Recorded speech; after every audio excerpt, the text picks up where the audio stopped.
আসসালামাইকুম এভরিওয়ান। আজকে আমি কোনো ধরনের ছানা ছাড়া শুধুমাত্র পাউরুটি দিয়ে মিষ্টি বানানো দেখাবো। তো এই জন্য প্রথমেই আমি এখানে নিয়ে নিয়েছি মাঝারি সাইজের কাটা পাউরুটি। আর মাঝারি সাইজের কাটা পাউরুটিগুলো চারি সাইডের যে পোড়া জায়গাগুলো কেটে নিয়েছি সুন্দর মতো। আর কেটে নেওয়ার পরে এখন আমি সুন্দর মতো সাজিয়ে নিয়েছি।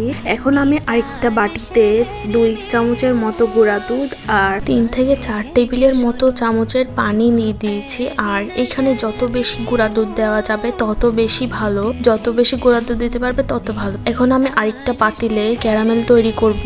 আর এইখানটাই হচ্ছে মিষ্টির মূল উপকরণ। তো এই জন্য আমি প্রথমেই মাঝারি সাইজের চামচে 2 চামচ চিনি দিয়ে দিয়েছি। আর আমি দিয়েছি 3 চামচের মতো পানি। ছোট চামচের হলে এখানে 4 চামচ চিনি আর 5 থেকে 6 চামচের মতো পানি দিয়ে সুন্দর মতো ক্যারামেলটা তৈরি করে নিতে হবে। আমার ক্যারামেলটা এখন হয়ে গিয়েছে। এখন আমি এখানে 1 পোয়া মতো দুধ আগে থেকেই গরম করে রেখেছিলাম, সেই দুধটা আমি ক্যারামেলের মধ্যে দিয়ে দিয়েছি।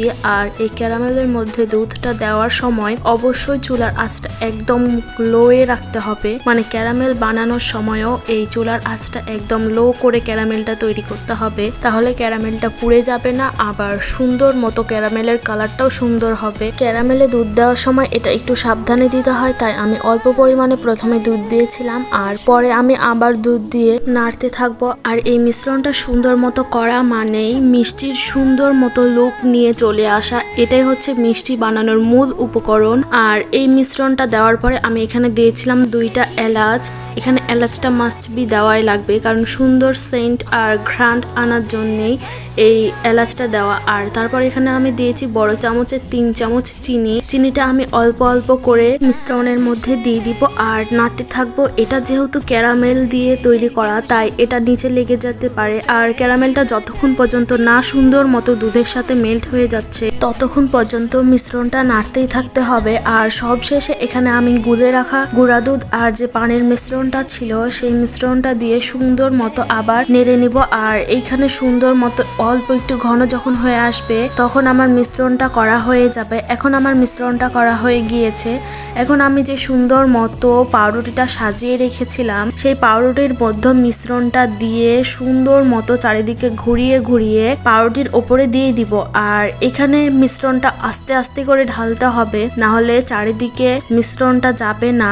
আর মিশ্রণটা চারিদিকে দেওয়ার পরে আমি ওপরে ডেকোরেশনের জন্য কিছু কিশমিশ দিয়ে দিয়েছি। এখানে চাইলে অনেকে কাজু বাদাম বা পেস্তা বাদাম দিয়েও দিতে পারে, তবে এই কিশমিশটা দিলে দেখতেও যেমন সুন্দর লাগে, খেতে অনেক বেশি মজা লাগে।